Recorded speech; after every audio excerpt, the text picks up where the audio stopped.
When Daniel inherited the old manor from his estranged great uncle, he didn't think much of it. Just paperwork, maybe something to sell. But the house, an isolated Victorian estate perched on a cliffside in Maine, felt different the moment he arrived. It was massive and decaying, the kind of place where windows always seem fogged from the inside, where every floorboard creaks with purpose. No electricity, no cell signal, just silence and the distant crash of waves far below the cliff. The townsfolk had been vague. Some warned him not to stay too long. Others crossed themselves when he mentioned the address. He laughed it off, of course. It's just a house. But it wasn't the dust or the smell of mildew and time that unnerved him. It was the door. At the end of the upstairs hallway, past warped picture frames and a long-dead chandelier, stood a door that didn't belong. All the others were wood, chipped and old. This one was metal, iron or something like it, blackened with age but solid, heavy-looking and wrong. There was no handle, no knob, just a shallow circular indentation in the center, and a Latin phrase etched above it in sharp, clean letters. Expectat in tenebris. It waits in the dark. Daniel felt drawn to it, like it was whispering something just below hearing. He tried not to listen, but that night he dreamed of the door. The next morning, Daniel explored the attic, hoping to find blueprints or keys, anything to explain that door. What he found instead was a small wooden box, wedged beneath a loose floorboard, wrapped in a decaying velvet cloth. Inside was a circular iron medallion, old, heavy. It was etched with strange lines forming a six-spoked shape like a wheel made of bone. The metal felt cold, almost wet, like it had been pulled from the bottom of a river. Without fully understanding why, Daniel walked back to the door and placed the medallion into the circular indentation. It fit perfectly. For a moment, nothing.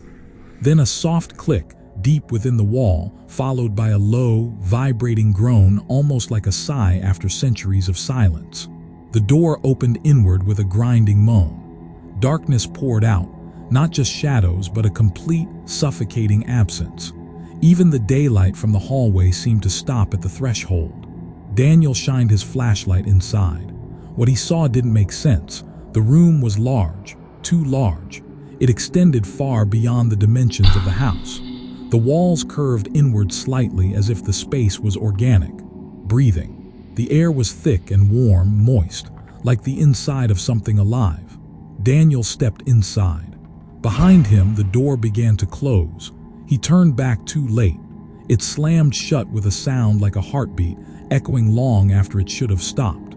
He was alone, trapped. And then the flashlight flickered. Something was moving in the dark. Daniel's breath caught as his flashlight flickered violently. The beam barely cut through the thick darkness. The air was heavy, oppressive, and he could hear a faint, wet sound nearby. Something was moving. He tried to calm himself. It's just his imagination, he told himself. But deep down, he knew this place was not natural. Then a whisper, barely audible, slithered through the room like a cold breath against his neck. "Help me," Daniel spun around, heart pounding. The beam landed on something or someone crouched just beyond the reach of light.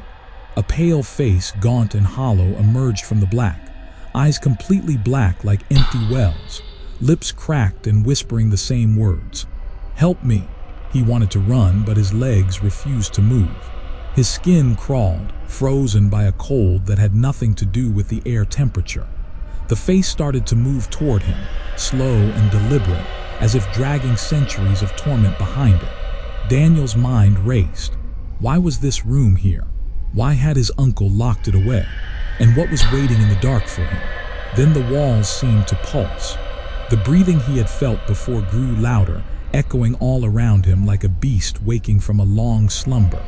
He realized with crushing clarity, the room itself was alive, and it was hungry. The black-eyed figure took another step closer, its dry lips curling into a grotesque smile that revealed rows of cracked, yellowed teeth. Daniel's flashlight died completely, plunging him into absolute darkness. His heart thundered in his chest as he fumbled for his phone. No signal, no light. Panic surged. Then a soft glow appeared ahead, Faint but unmistakable, a dim, bluish light, like moonlight filtered through water. He forced himself to move toward it, guided by the strange glow and the wet, rasping whispers echoing in the room. The walls pulsed with each step, closing in, tightening, as if trying to crush him. Suddenly, the glowing light revealed hundreds of twisted shapes pressed against the walls, faces, some human, some monstrous, frozen in silent screams. They blinked, or at least Daniel thought they did. The whispers grew louder. "You opened the door, now you belong to us." A cold hand, slimy and skeletal, grasped his wrist. Daniel tried to yank his arm free, but the grip was like iron and ice combined. The cold seeped into his bones, burning with an unbearable chill. The voices swirled around him, hundreds of them, whispering secrets older than time, promises of eternal darkness, and a fate worse than death. The room itself seemed to close in, walls breathing heavier, tighter, as if it wanted to swallow him whole.